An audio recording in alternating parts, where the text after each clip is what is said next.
Тапсырманы емес, оның шешімін көбірек ойлаңыз.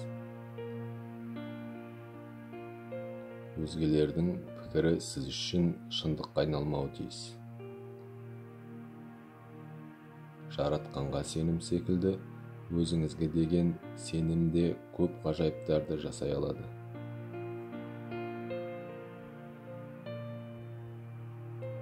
Күмәнді шындықтан нанатын өтірік артық.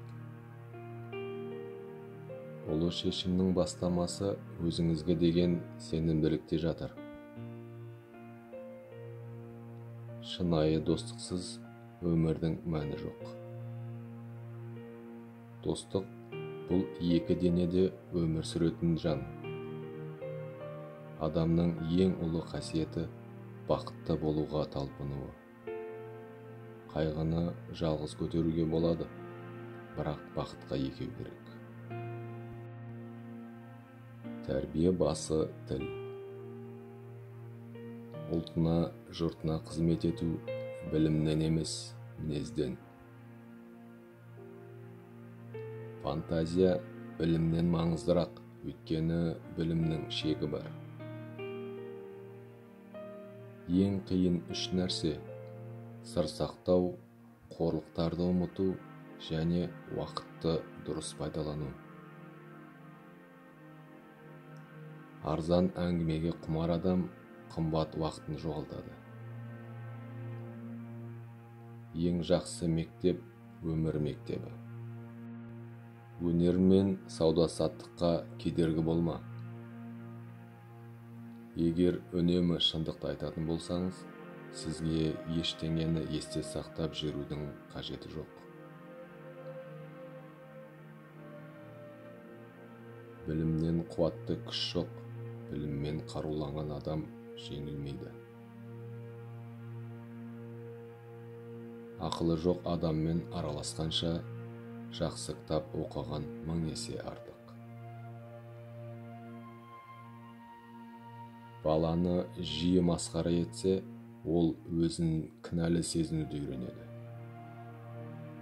Махаббат от тәрізді, отынсыз үнемі өшіп қалады. Маған адамның кедейлігі емес, оның ойы мен жанының кедейлігі қынжылтады. Әркім өз қатесін тәжірибе деп айтады. Кедейлік мүліктің азайғаны емес, қомағайлықтың артқаны. Сен туралы не ойласа да, сен әділетті деп санайтын ісіңді жасай бер. Тұтынушыларыңызды бақылаңыз, сонда кәсібіңіз дамиды. 12 сағат емес, баспен жұмыс істеу керек. Біреуге бірдеңе айтпас бұрын, оны әуелі өзіңе айтып ал. Ақшасы жоқ адам кедей емес, арманы жоқ адам кедей.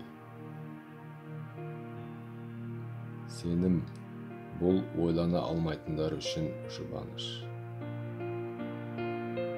Қыран құс желге қарсы ұшқанда ғана биікке самғайды. Егер біз соғысты жоймасақ, соғыс бізді жояды. Мысқылды, аллегорияны, әзілді түсінуден қалу жаман ырым. Бақыт дегеніміз зор денсаулық пен нашар ес. Тәрбиенің еркіндігі еркіндікпен тәрбиелеу. Адамды адам еткен кітап, адамзат еткен кітапхана.